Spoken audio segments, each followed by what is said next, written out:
ഈ പല ആൾക്കാരും പണി വാങ്ങിച്ചിരിക്കുന്നത് ഇവർ ഉടമ്പടി എടുത്താൽ 6 മാസം കഴിഞ്ഞാലും ആക്ഷേപങ്ങൾ ബാക്കി നിൽക്കും.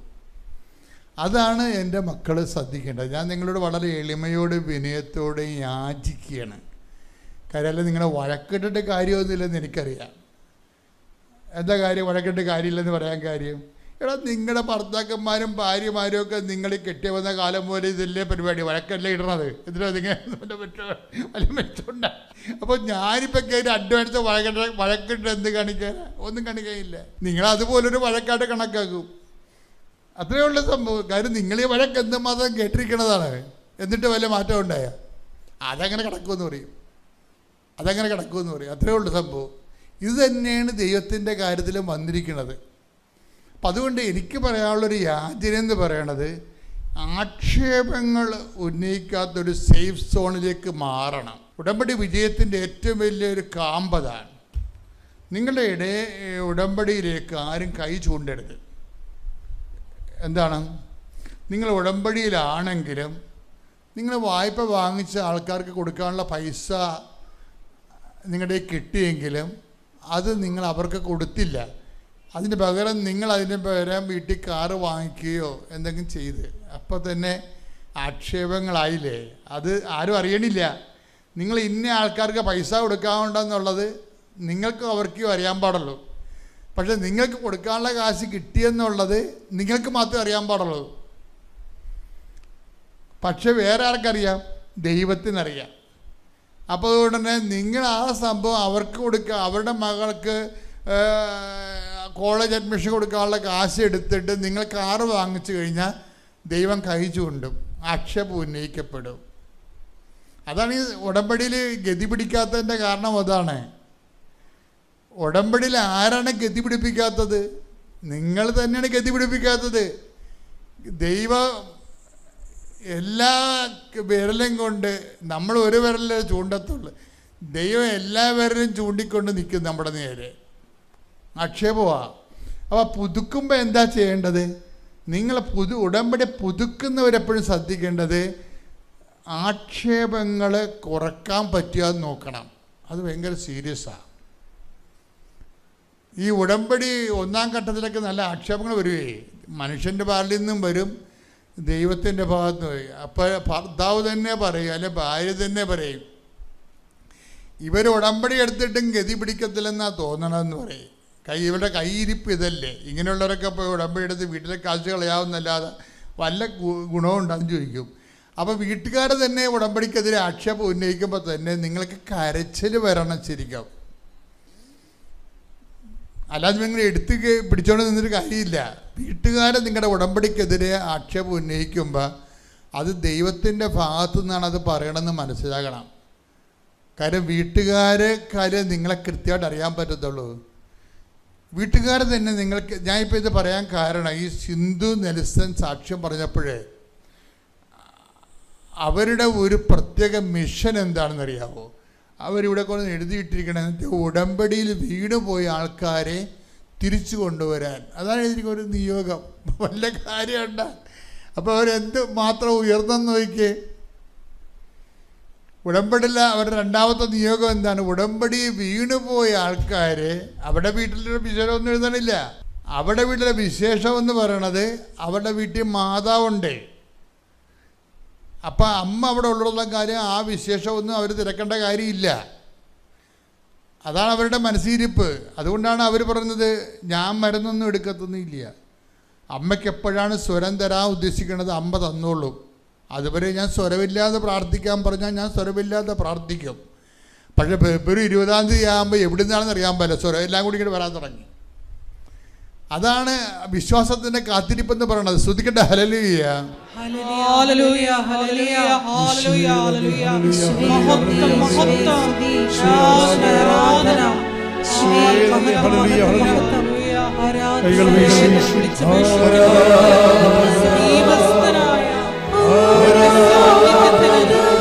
സാമീപ്യത്തിന് ദൈവിക ഇടപെടലിന് നന്ദി പറയുന്നു. ഹല്ലേലൂയ.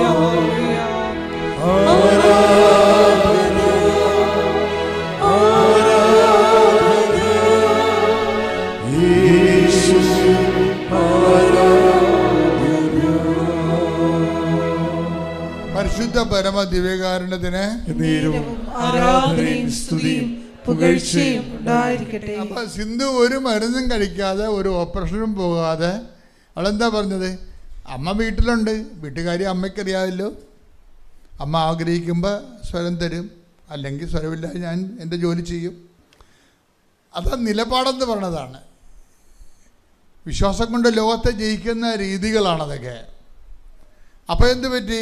ഇങ്ങനെ ഒരു നിലപാടെടുത്ത കാരണം അവരുടെ ഉടമ്പടി സത്യസന്ധമായി സേഫ് സോണിലായി. അപ്പോൾ എന്ത് പറ്റി? ഒരു ഓപ്പറേഷനുമില്ല, മരുന്നുമില്ല.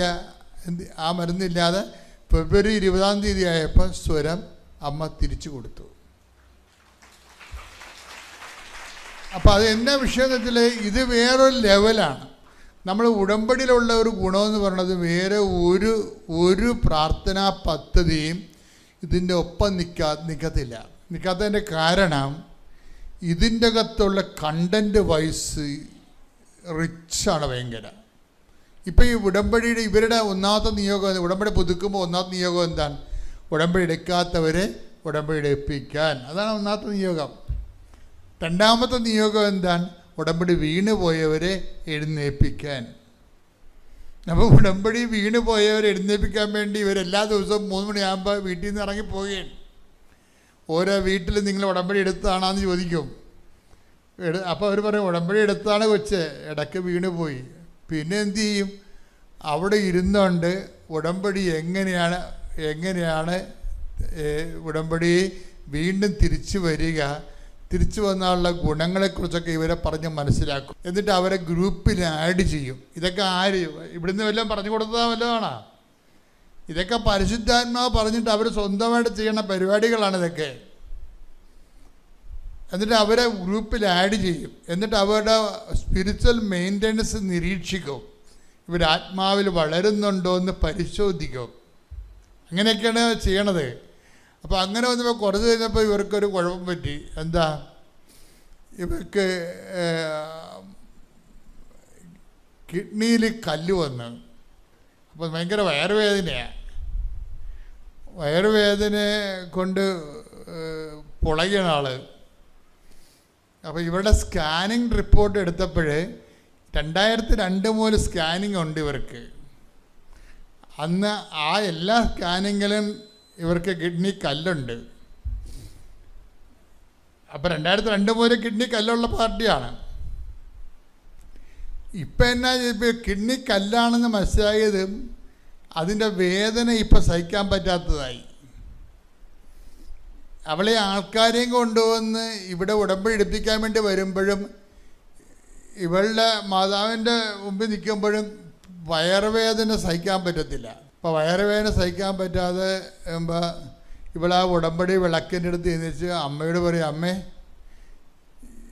ഈ കല്ല് എങ്ങനെ കളയണമെന്ന് അമ്മയ്ക്കറിയാം, അത് ഞാൻ വേറെ ഒന്നും പറയണില്ലെന്ന് പറഞ്ഞ് വിളക്കെന്ന് എന്നെ വായിച്ച് വയറെത്തേക്കും അവിടെ. പിന്നെ സ്കാൻ ചെയ്യുമ്പോൾ കല്ലില്ല. അതാണ് വിഷയം. എന്നിട്ട് വിഷയം എന്ന് വെച്ച് കഴിഞ്ഞാൽ ഈ ആൾക്കാരെ ഇവൾക്ക് എന്നാ ഹോംവർക്ക് കൊടുത്താലും ഇവളത് 100 മാർക്ക് മേടിക്കും. എന്താ കാര്യം? വിശ്വാസ ജീവിതമാ, ചെയ്യണ ജോലി അത്തരവാ.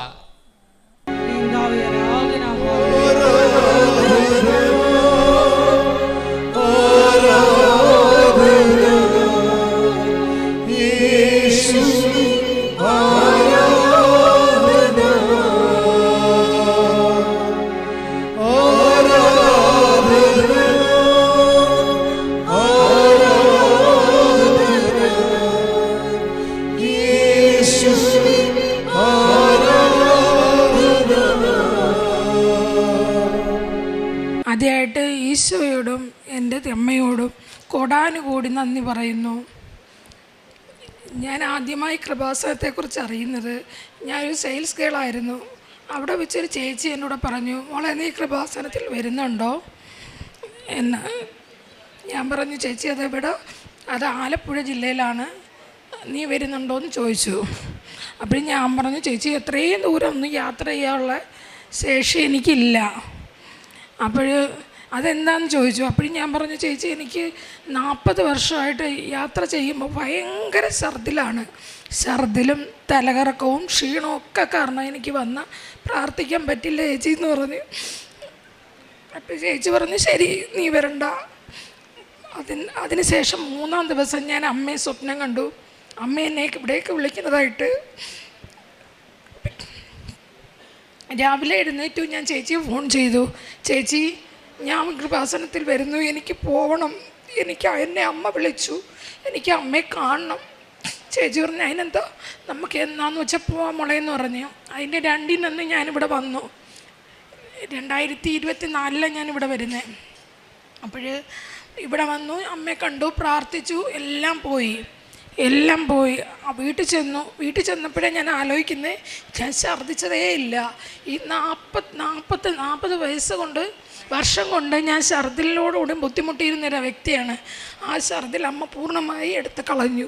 ഇന്ന് വന്നപ്പോഴും ഞാൻ ഛർദ്ദിച്ചിട്ടില്ല. പിന്നെ ഇതുവരെയും അങ്ങനെ ഒരു ബുദ്ധിമുട്ട് എനിക്കുണ്ടായില്ല. അതുകൊണ്ട് എനിക്ക് എൻ്റെ അമ്മയോട് കോടാനുകോടി നന്ദിയുണ്ട്. അതുപോലെ കഴിഞ്ഞ ഒരു ദിവസം എനിക്ക് യൂട്രസിനകത്ത് പീരീഡ്സ് സമയമാകുമ്പോൾ നല്ല വയറുവേദനയും അതിശക്തമായ ബ്ലീഡിങ്ങുമായിരുന്നു, നടുവേദനയും. ഞാൻ അങ്ങനെ ഒരു ഗൈനക്കോളജിയെ കണ്ടു. അപ്പോൾ ഡോക്ടർ പറഞ്ഞൊരു സ്കാൻ എടുത്തപ്പോൾ എൻഡോമെട്രിയം നല്ല കട്ടി കൂടിപ്പോയി. ഇതിനകത്തുനിന്ന് ഡിയാൻസി ചെയ്യുകയും ചെയ്യണം, ബയോപ്സിക്ക് അയക്കുകയും ചെയ്യണമെന്ന് പറഞ്ഞു. എനിക്കിത് കേട്ടപ്പോൾ ഭയങ്കര ഭയമായിരുന്നു. ഞാൻ വീട്ടിൽ വന്നു, അമ്മ എടുത്ത് പറഞ്ഞു, കരഞ്ഞു. എൻ്റെ വയറ്റിൽ തൈലം തൊട്ട് ഞാൻ കുരിശ് വരച്ച് പ്രാർത്ഥിച്ചു.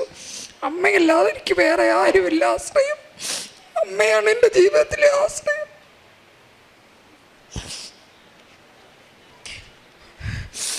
അങ്ങനെ വീണ്ടും ഞാനങ്ങനെ ഹോസ്പിറ്റലിൽ പോകാതെ കുറച്ച് ദിവസം കഴിഞ്ഞു. ഞാൻ എന്നിട്ട് വീണ്ടും ഒരു സ്കാൻ എടുത്തപ്പം വേറൊരു ഡോക്ടറെ പോയി കണ്ടു. ഡോക്ടർ പറഞ്ഞു, വേണ്ട, നിനക്കിതിന് ആവശ്യമില്ല, നീ ഇപ്പം ഡിയാൻസി ചെയ്യുകയും വേണ്ട, നിനക്ക് ബയോപ്സിക്ക് അയക്കേണ്ട യാതൊരു പ്രശ്നങ്ങളും ഇല്ല എന്ന് പറഞ്ഞു. അവിടെയും എൻ്റെ അമ്മ എൻ്റെ കൂടെ നിന്നു, എന്നെ സഹായിച്ചു. അത് കഴിഞ്ഞ് ഞാനിവിടെ വന്ന് ഉടമ്പടി എടുത്തതിൻ്റെ ഒരാഴ്ച കഴിഞ്ഞപ്പോൾ എനിക്ക് 15 വർഷമായിട്ടൊരു സ്വർണത്തിൻ്റെ ഉരുപ്പടി കിട്ടാനുണ്ടായിരുന്നു. എനിക്ക് ഒരിക്കലും അത് തിരിച്ചു കിട്ടുമെന്ന് ഞാൻ പ്രതീക്ഷിച്ചതേ ഇല്ല. ഞാൻ ആ ഉടമ്പടിയിൽ ഇത് വെച്ചിരുന്നു. അവരെന്നെ വിളിച്ചു, അതിൻ്റെ കുറച്ച് ഉടമ്പടി എനിക്ക് തന്നു, കുറച്ച് ഉരുപ്പടി എനിക്ക് തന്നു. ഇനി എൻ്റെ ബാലൻസ് എനിക്ക് കിട്ടാനുണ്ട്, എന്നാലും വേണ്ടില്ല, ഒരിക്കലും കിട്ടില്ല എന്ന് പ്രതീക്ഷിച്ച ഇപ്പോൾ എനിക്കത് കിട്ടിയപ്പോൾ കോടാനുകൂടി നന്ദി അമ്മയോട് ഈശോയോടും പറയുകയാണ്. അതുപോലെ എൻ്റെ ഈ ഇളയ മകൾക്ക് പെട്ടെന്നൊരു നടുവേദനയുണ്ടായി. നടുവിന് നല്ല അടി കിട്ടിയ കണക്ക് നീരും വീക്കമായി. ഞാൻ ഹോസ്പിറ്റലിൽ കാണിച്ചു ഡോക്ടറെ. അപ്പോൾ ഡോക്ടർ പറഞ്ഞു, ഒരു വലിയൊരു ടെസ്റ്റിന് എഴുതി തന്നിട്ട് പറഞ്ഞ്, ഇതാണ് എന്നാണ് എൻ്റെ ഉറപ്പ്, നിങ്ങൾ ടെസ്റ്റ് ചെയ്യുക, ടെസ്റ്റിൽ പോസിറ്റീവാണെങ്കിൽ നിങ്ങളുടെ മകൾക്ക് സ്റ്റീറോയിഡ് കഴിക്കേണ്ടി വരുമെന്ന് പറഞ്ഞ് മരണം വരെ. അത് കേട്ടപ്പോഴേ എനിക്ക് എന്ത് ചെയ്യണമെന്നറിയാൻ വയ്യാതായിപ്പോയി. അങ്ങനെ ഞാൻ വീട്ടിൽ വന്നു, കരഞ്ഞു. എൻ്റെ കുഞ്ഞിന് വേണ്ടിയിട്ട് ഞാൻ പ്രാർത്ഥിച്ചു, തൈലം തൊട്ട് കുരിശ് വരച്ചു. അമ്മയോട് പറഞ്ഞു, എനിക്ക് സാമ്പത്തികമായിട്ടൊന്നുമില്ല, എനിക്ക് ആരുമില്ല, ഞാനൊരു വാടക വീട്ടിലാണ് താമസിക്കുന്നത്, ഞാൻ എൻ്റെ മക്കളെയും കൊണ്ട് ഒറ്റയ്ക്കാണ്, അമ്മ ഈശോ അല്ലാതെ എനിക്ക് ആരുമില്ല എന്ന് പറഞ്ഞപ്പോൾ അങ്ങനെ ഞാൻ വന്ന് ഉടമ്പടി എടുത്ത് 2-ന് റിസൾട്ട് വന്നപ്പോൾ എൻ്റെ കുഞ്ഞിന് നെഗറ്റീവായിരുന്നു. അതിനും ഞാൻ അമ്മയോടും ഈശോയോടും കൊടാനുകൂടി നന്ദി പറയുന്നു. എനിക്ക് എൻ്റെ അസുഖം മാറ്റി തന്നതിന്, എൻ്റെ അമ്മയെ അറിഞ്ഞ് ജീവിക്കാൻ പറ്റിയതിന് ഞാൻ അമ്മയെടുത്ത് ഒരുപാട് നന്ദി പറയുന്നു. ഞാൻ 16 വയസ്സാവാൻ നോക്കിയിരിക്കുകയാണ് ഉടമ്പടി എടുക്കാൻ. ഞാനും എൻ്റെ കുഞ്ഞുങ്ങളും നല്ല രീതിയിൽ അമ്മയെ വിളിച്ച് പ്രാർത്ഥിക്കുന്നുണ്ട്. ഞാനൊരു അക്രൈസ്തവയാണ്, അതാണ് എനിക്ക് പ്രധാനമായിട്ടും പറയേണ്ടത്. അമ്മ ഈശോ ഞാൻ അത്രയ്ക്ക് അറിഞ്ഞിട്ടാണ് ജീവിക്കുന്നത്. അമ്മ ഈശോ എപ്പോഴും എൻ്റെ കൂടെ ഉണ്ട്. അതുപോലെ ഇപ്പം കഴിഞ്ഞ ഈ ഒരു 2 ആഴ്ച വരെ ഉള്ളൂ എനിക്ക് നല്ല ശക്തമായ വയറുവേദനയും ഛർദിലും അതുപോലെ തന്നെ വയറിളക്കം ഉണ്ടായി. ഞാൻ ഒരുപാട് ഹോസ്പിറ്റലിൽ കയറി ഇറങ്ങി, ഒരുപാട് ടെസ്റ്റുകൾ ചെയ്തു, അതിലൊന്നും ഒരു കുഴപ്പമില്ല എന്ന് പറഞ്ഞു. അപ്പോഴേ എൻ്റെ കൂടെ ഒരു ചേച്ചി പറഞ്ഞു, നീ ഗ്യാസ്ട്രോയെ ഒന്ന് കണ്ടു നോക്കും മോളെ എന്ന് പറഞ്ഞു. ഞാൻ അങ്ങനെ ഗ്യാസ്ട്രോയിൽ പോയപ്പോഴും ഞാൻ എൻ്റെ കാശ് രൂപ എൻ്റെ കയ്യിൽ ഇതുപോലെ പിടിച്ചിരിക്കും എവിടെ പോയാലും. അവിടെ ചെന്നപ്പോൾ ഡോക്ടർ എന്നോട് പറഞ്ഞു, നിൻ്റെ മോഷൻ 2 ദിവസം നീ ടെസ്റ്റ് ചെയ്യുക, അതിനകത്ത് ബ്ലഡിൻ്റെ അംശമോ മ്യൂക്കസോ പസ്സോ എന്തെങ്കിലും ഉണ്ടെങ്കിൽ നിനക്ക് കൊളോണോസ്കോപ്പി എടുക്കേണ്ടി വരുമെന്ന് പറഞ്ഞു. ആ കൊളോണോസ്കോപ്പി എന്ന് കേട്ടപ്പോഴേ എൻ്റെ ജീവൻ പോയി. എനിക്ക് അത്രയ്ക്ക് ഭയമുള്ളൊരു കാര്യമാണ് എൻഡോസ്കോപ്പിയും കൊളോണോസ്കോപ്പിയും. ഞാൻ ഡോക്ടറെ മുമ്പിൽ നിന്ന് കണ്ണ് നിറഞ്ഞു. ഡോക്ടർ പറഞ്ഞു, മോനെ നീ പേടിക്കണ്ട, ഒന്നുമില്ല, നീ ടെസ്റ്റ് ചെയ്തിട്ട് വാ. ഞാൻ ശരി ഡോക്ടറെ എന്നും പറഞ്ഞു ഞാൻ വന്നു. ഞാൻ ടെസ്റ്റ് ചെയ്തു. ആ ടെസ്റ്റ് എനിക്ക് നെഗറ്റീവാക്കി എൻ്റെ അമ്മ തന്നു. ഡോക്ടറെ അടുത്ത് ചെന്നു. ഡോക്ടർ എന്നോട് പറഞ്ഞു, നീ രക്ഷപ്പെട്ടല്ലോടാ, നിൻ്റെ അസുഖം മാറിയല്ലോ, നിനക്കിപ്പം കുഴപ്പമൊന്നും ഇല്ലല്ലോ, നിനക്ക് ബ്ലഡിനകത്ത് മോഷനകത്ത് യാതൊരു പ്രശ്നവും ഇല്ലല്ലോ എന്ന് എന്നോട് പറഞ്ഞു. അപ്പോഴും ഞാൻ എൻ്റെ അമ്മയെ എടുത്ത് കാണിച്ചു.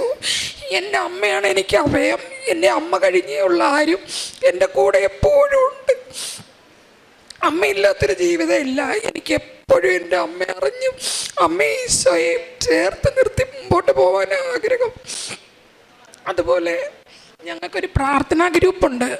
ഞങ്ങളൊരു 16 പേര് ചേർന്നത് ഞങ്ങൾ തിരുവനന്തപുരം, ചെങ്ങന്നൂർ, അതുപോലെ തന്നെ അഞ്ചൽ, കൊല്ലം, അങ്ങനെ ഒരുപാടടുത്ത് ചേർന്ന് ഞങ്ങൾ 16 പേര് ചേർന്ന് പ്രാർത്ഥനാ ഗ്രൂപ്പ്, മരിയൻ ഗ്രൂപ്പ് എന്നും പറഞ്ഞുകൊണ്ട് ആ ഗ്രൂപ്പിൽ രാത്രി 8 മണിയാവുമ്പോൾ ഞങ്ങളെല്ലാവരും കയറും, ജപമാല പിടിക്കും. ഒരു ദിവസം പോലും മുടങ്ങത്തില്ല.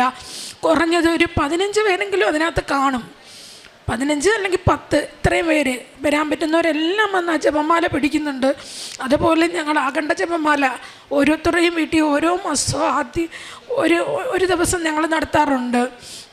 അതുപോലെ ബാക്കിയുള്ളവർക്കൊക്കെ അസുഖങ്ങളോ കാര്യങ്ങളോ എന്തെങ്കിലും പറഞ്ഞാൽ ഞങ്ങളെല്ലാവരും ഒത്തുകൂടി ആ വീട്ടിൽ ഇരുന്ന് ജപമാല പിടിക്കുകയും കരണക്കൊന്ത പിടിക്കുകയും കുരിശിൻ്റെ വഴി ചെയ്യുകയും എല്ലാം ഞങ്ങൾ ചെയ്യുന്നുണ്ട്.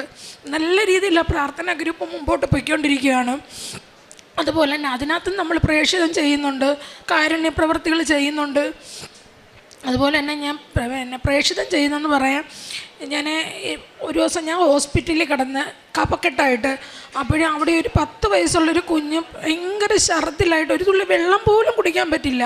ആ സമയത്ത് ആ കുഞ്ഞിൻ്റെ ഛർദിൽ കേട്ട് എനിക്ക് ശ്വാസം മുട്ടലായിട്ട് കിടക്കും. എനിക്കിത് കേൾക്കുമ്പോൾ തോറും വെപ്രാളം കയറുക. ഞാൻ അമ്മയെ വിളിച്ചിരുന്ന് കരഞ്ഞു, അമ്മയെ ആ കുഞ്ഞിൻ്റെ അസുഖം ഒന്ന് മാറ്റി കൊടുക്കമ്മേ, എനിക്ക് കണ്ടും കേട്ടും നിൽക്കാൻ വയ്യ എന്ന് പറഞ്ഞ് ഞാൻ സത്യം പറഞ്ഞ് ഞാൻ കരച്ചിലായിരുന്നു. അപ്പോഴും അവിടെ രണ്ടിൻ്റെ ആ കുഞ്ഞിനെ സ്കാൻ ചെയ്തപ്പോൾ അതിൻ്റെ കുടലിനകത്ത് കുരുക്കളുണ്ട്. അതിന് ഭാഗമായിട്ടാണ് നിങ്ങൾ എത്രയും പെട്ടെന്ന് SAT കൊണ്ടുപോകാൻ അവരോട് പറഞ്ഞു. ആ കുഞ്ഞിൻ്റെ അമ്മ കരഞ്ഞുകൊണ്ട് കണ്ടുകൊണ്ട് ഞാൻ ചോദിച്ചു എന്ത് പറ്റി? അന്നേരം അവർ പറഞ്ഞു, ഇതണക്ക് കുഞ്ഞിനെ SAT കൊണ്ടുപോകാൻ പറഞ്ഞു മോളെന്ന് പറഞ്ഞു. അപ്പോഴും ഞാൻ പറഞ്ഞു അവരും ഒരു അക്രൈസ്തവയാണ്. അപ്പോഴും ഞാൻ ചോദിച്ചു, ചേച്ചി ഞാൻ കൃപാസനത്തിൻ്റെ ഒപ്പിച്ചിരി ഞാൻ കൊടുത്തോട്ടെ മോനെന്ന് ചോദിച്ചു. കൊടുക്കും മോളെന്ന് പറഞ്ഞു. ഞാൻ അങ്ങനെ വിശ്വാസ പ്രമാണം ചൊല്ലി ആ കുഞ്ഞിന് കൊടുത്തു. അതിനുശേഷം ആ കുഞ്ഞിനെ ഒരു ഹോസ്പിറ്റലിലും കൊണ്ടുപോകേണ്ടി പറ്റിയില്ല. അതിന് ഛർദിലും നിന്നു, അതിന് സുഖമായി. അവരിപ്പോഴും എന്നെ വിളിച്ച് എവിടെ വെച്ച് കണ്ടാലും വലിയ കാര്യമോ ചേച്ചി കൊടുത്ത ഉപ്പിൻ്റെ ഫലം. ഞാൻ പറഞ്ഞു ഒരിക്കലും അല്ല, ഇതെല്ലാം അമ്മയുടെ അനുഗ്രഹമാണ്, എൻ്റെ കൃപാസന അമ്മയാണ് നിങ്ങളെ തൊട്ടതും നിങ്ങളുടെ മോനെ തൊട്ടതും, അല്ലാതെ ഒരിക്കലും എൻ്റെ യോഗ്യതയല്ല എന്ന് ഞാൻ പറയുമായിരുന്നു. അതുപോലെ തന്നെ എൻ്റെ ഒരു കൂട്ടുകാരി സിന്ധു എന്നും പറഞ്ഞുകൊണ്ടുണ്ട്. കൂട്ടുകാരി മാത്രമല്ല, എൻ്റെ ഒരു കൂടപ്പിറപ്പായിട്ട് ഞാൻ കാണുന്നത് എൻ്റെ ചേച്ചിയാണ്. എനിക്കെല്ലാം പറഞ്ഞു തരുന്ന കൃപാസനത്തിനെ കുറിച്ചെല്ലാം പറഞ്ഞു തരികയും പ്രാർത്ഥനയിൽ എന്നെ ഒരുപാട് മുമ്പോട്ട് കൊണ്ടുവരികയും ചെയ്തത് ആ ചേച്ചി മാത്രമാണ്. ആ ചേച്ചി ഇല്ലെങ്കിൽ ഇന്ന് എനിക്കിവിടെ നിൽക്കാൻ കഴിയില്ല. കൃപാസനം എന്താണെന്ന് എനിക്ക് മനസ്സിലാക്കാൻ കഴിയില്ല. പ്രാർത്ഥന എങ്ങനെയാണെന്നറിയത്തില്ല.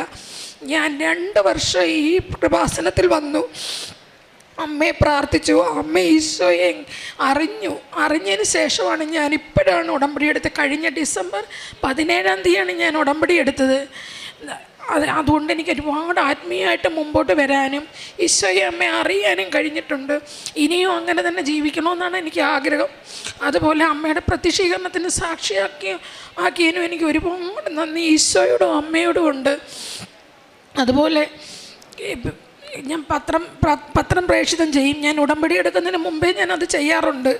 ഞാനതുപോലെ തന്നെ കാരുണ്യപ്രവൃത്തി ചെയ്യുന്ന പറയാൻ ഏതെങ്കിലും പേഷ്യൻസ് ഹോസ്പിറ്റലിലൊക്കെ പോകുമ്പം വയ്യാഴിക കണ്ടു കഴിഞ്ഞാൽ അവരുടെ കൂടെ ആരുമില്ലാന്ന് കണ്ടു കഴിഞ്ഞാൽ പ്രായമുള്ളവരെ വിളിച്ചുകൊണ്ട് പോയി അവർക്ക് വേണ്ടുന്ന ഹെൽപ്പെല്ലാം ചെയ്തു കൊടുക്കും. അതുപോലെ ആഹാരം വേണമെന്ന് ആരെങ്കിലും ചോദിച്ചാൽ ഞാൻ അപ്പോഴേ അവർക്ക് ആഹാരം മേടിച്ചു കൊടുക്കുകയും ഒരുപക്ഷെ ഞാൻ പൈസ കൊടുക്കുകയും അങ്ങനെ എന്നെ കൊണ്ട് പറ്റുന്ന രീതിയിൽ. ഒരുപാട് സാമ്പത്തികമുള്ള ആളൊന്നും അല്ല ഞാൻ, എന്നാലും എൻ്റെ സാമ്പത്തികത്തിൽ വെച്ചുകൊണ്ട് തന്നെ ഞാൻ അങ്ങനെയൊക്കെ ചെയ്യാറുണ്ട്. പൊതിച്ചോറ് കൊടുക്കും. പത്രം ഞാൻ പ്രേക്ഷിതം ചെയ്യുന്ന റോഡ് തീളം നടന്ന് ഓരോരുത്തർക്കും കൊടുക്കും. ഒരുപാട് പേര് നിഷേധിക്കും, എന്നാലും ഞാൻ വേണ്ട സാരമില്ല എന്ന് പറഞ്ഞ് ഞാൻ കൊടുത്ത് അമ്മയെ ഈശോയെ കുറിച്ച് പറഞ്ഞ് എൻ്റെ സാക്ഷ്യങ്ങളും പറഞ്ഞാണ് ഞാൻ അവർക്ക് കൊടുക്കുന്നത്. ഈശോയ്ക്കും അമ്മയ്ക്കും കോടാനുകോടി നന്ദി പറയുന്നു. എൻ്റെ പേര് ഡേവിസ്. ഞാൻ തൃശ്ശൂർ ജില്ലയിൽ ചാളൂർ ഇടവയിൽ നിന്ന് വരുന്നു. എൻ്റെ ഭാര്യ മെൽബ. എനിക്കൊരു ആൺകുട്ടിയും പെൺകുട്ടിയുണ്ട്. ഞാൻ ചെറുപ്പം മുതൽ സ്വർണ്ണ പണിക്കാരനായിരുന്നു. അതിൻ്റെ പേരിൽ കോയമ്പത്തൂർ കുറച്ച് നഷ്ടം വന്നു, സാമ്പത്തിക പ്രതിസന്ധി വന്നു. എനിക്ക് അപ്പനമ്മയും 5 ചേട്ടനനിയന്മാരുമാണ്. അപ്പൻ കൂട്ടാധാരം എല്ലാവരും ആധാരത്തിന്മേൽ അപ്പം എനിക്ക് ലോൺ എടുക്കാൻ സഹായിച്ചു. അന്ന് ഈ കടബാധ വീട്ടാൻ എന്നെ സഹായിച്ചു. കൊറോണയ്ക്ക് ശേഷം പണി നിർത്തേണ്ട അവസ്ഥ വന്നു. കടബാധ വീട്ടാൻ തീരെ വഴിയില്ലാത്തൊരവസ്ഥയിലെത്തി. ഞാൻ സ്വർണ്ണപ്പണി ഉപേക്ഷിച്ചു. ഒരു വണ്ടി വാങ്ങിച്ചു, വണ്ടി ഓടിക്കലായി. കടബാധ തീരെ വീട്ടാനുള്ളൊരു വഴിയില്ലാതെയായി. ഞാൻ 2019 ഇവിടെ കൃപാസനത്തിൽ വന്നു, പ്രാർത്ഥിച്ചു നടന്നു. വണ്ടി പരിപാടി കാരണം ഉടമ്പടി പാലിക്കാൻ പറ്റാതെയായി കുറച്ച് നാൾ നിർത്തി. അതിനുള്ളിൽ കടബാധ വീട്ടാൻ തീരെ വഴിയില്ലാതായപ്പോൾ എല്ലാവരും സമ്മർദ്ദമേറി. എനിക്കുണ്ടായിരുന്ന വീട് വിറ്റുകൊള്ളാൻ എല്ലാവരും പറഞ്ഞു, വീട് വെക്കാനുള്ള മാർഗത്തിന് പറഞ്ഞു. ഞാൻ ആദ്യം മുതലേ സ്ഥിരം പള്ളി പോകുന്ന വ്യക്തികളാണ്, കുടുംബക്കാരെല്ലാവരും അങ്ങനെയാണ്. അപ്പോൾ അച്ഛന്മാരോട് പറഞ്ഞു, അച്ഛൻ പറഞ്ഞു, നീ വീട് വെക്കാൻ വേണ്ടി പ്രാർത്ഥിക്കുക, വീട് വിറ്റ് കഴിഞ്ഞാൽ കടബാധ വീട്ടും. വീട് വെക്കാമെന്ന് സംഭവിച്ചതിനെക്കുറിച്ച് വളരെ വേദനിക്കുന്നൊരവസ്ഥയായിരുന്നു. കാരണം ഞാൻ പെരുവഴിയിലാകുന്ന പൂർണ്ണ ബോധ്യം എനിക്കുണ്ട്, എൻ്റെ കയ്യിൽ വേറെ വഴിയില്ല. ഞാനങ്ങനെ ഒരു ദിവസം ജോസഫ് അച്ഛനെ കാണാൻ വന്നു. ജോസഫ് അച്ഛൻ പ്രാർത്ഥിച്ചു. ജോസഫ് അച്ഛനോട് പറഞ്ഞു, ഞാൻ എൻ്റെ കടബാധ വീടാൻ വീട് വെക്കാൻ വേണ്ടി പ്രാർത്ഥിക്കണം. ജോസഫ് അച്ഛനോട് പറഞ്ഞു, ഞാൻ ഒരിക്കലും നിൻ്റെ വീട് വെക്കാൻ വേണ്ടി പ്രാർത്ഥിക്കില്ല, കാരണം നിൻ്റെ വേദന ഞാൻ കാണുന്നു. അതിൻ്റെ ഒരു പരിഹാരമായി മാതാവിനോട് പ്രാർത്ഥിക്കും, വേറൊരു വഴി നിനക്ക് തെളിഞ്ഞു കിട്ടാൻ വേണ്ടി പ്രാർത്ഥിക്കും. അങ്ങനെ അച്ഛൻ എനിക്കൊരു ലോക്കറ്റ് തന്നു. ആ ലോക്കറ്റ് വീടുമേ കൊളുത്തിയിടാൻ പറഞ്ഞു. അന്ന് മുതലേ വീടുമേ കൊളുത്തിയിട്ടു.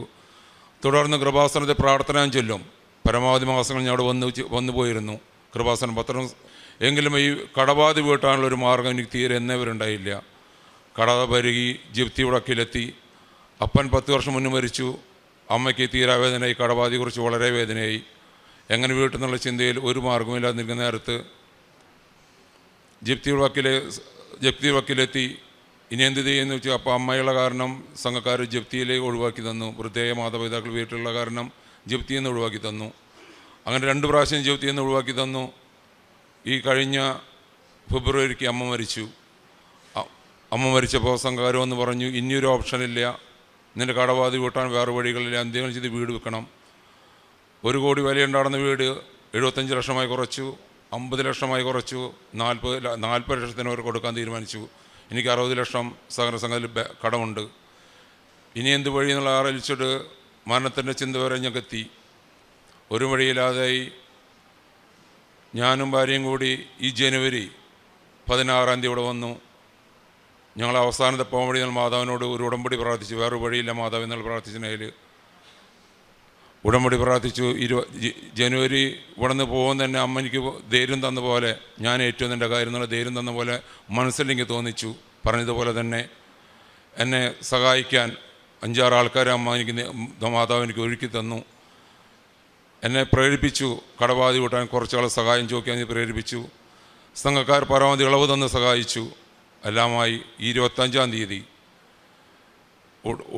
ഒപ്പിട്ട് ആധാരം തിരികെ വാങ്ങാൻ ദൈവം അനുഗ്രഹിച്ചു. മനസ്സിൽ പോലും വിചാരിക്കാത്തൊരു കാര്യം, ആത്മഹത്യ ചെയ്യുന്ന ചിന്തിപ്പിച്ച കാര്യം, അതിൽ നിന്ന് മാതാവിനെ രക്ഷിച്ചതിനോർത്ത് അമ്മയോട് 100 നന്ദി പറയുന്നു. പ്രേക്ഷിത പ്രവർത്തനം, ഞാൻ ഡ്രൈവറാണ്. പരമാവധി വഴികളിൽ, പരമാവധി കാണുന്ന വീടുകളിൽ പത്രം വിതരണം ചെയ്യും. പ്രാർത്ഥന എന്നും എന്ത് വേദന വന്നാലും മുന്ന് കൃപാസന മാതാവിന് പ്രാർത്ഥന. അതെന്നെ എല്ലാ ചെറു കാര്യങ്ങൾ എന്തോരം പറഞ്ഞ് തീരാത്തത്ര നിയോഗങ്ങൾ നേടിത്തന്നിട്ടുണ്ട്. ഏറ്റവും വലിയൊരു വേദനയാണ് ഈ കടബാധ്യത, ഒന്നും തീരാത്ത വേദന. ഈ വേദനയും അമ്മ എനിക്ക് ഒരുക്കി മാറ്റി തന്നതിനോർത്ത് അമ്മയോട് നന്ദി പറയുന്നു. പിന്നെ ഡ്രൈവർ പണിയാണ്. വഴിയിൽ കാണുന്നവരെ ഏത് വേദനിക്കുന്നവരായാലും ഇന്നേ വരെ ഒരാളെ മുന്നിൽ ഞാൻ തിരിഞ്ഞു നോക്കാതിരിക്കില്ല. അമ്മയെ മുൻനിർത്തി ഞാനോട് ചെയ്യും. എൻ്റെ ഒരു നിയോഗതാണ്. ഞാനൊരു നന്മ ചെയ്യുന്നുണ്ടെങ്കിൽ ദൈവത്തിൻ്റെ കൃപ കൊണ്ടാണ്, ഞാനൊരു പാപം ഉപേക്ഷിക്കുന്നുണ്ടെങ്കിൽ അത് ദൈവത്തിൻ്റെ കൃപ കൊണ്ടാണ്. ഈ ഒരു ചിന്തയാണ് ഇപ്പോഴും എനിക്ക്. ആ ചിന്തയിലൂടെ ദൈവം തരുന്ന എല്ലാ അനുഗ്രഹങ്ങൾക്കും അമ്മ വഴി പിതാവിനും പുത്രനായ ഈശോനും പരിശുദ്ധാത്മാവിനും നന്ദി, കൃപാസന മാതാവിന് 100 നന്ദി പറഞ്ഞുകൊണ്ട് നിർത്തുന്നു.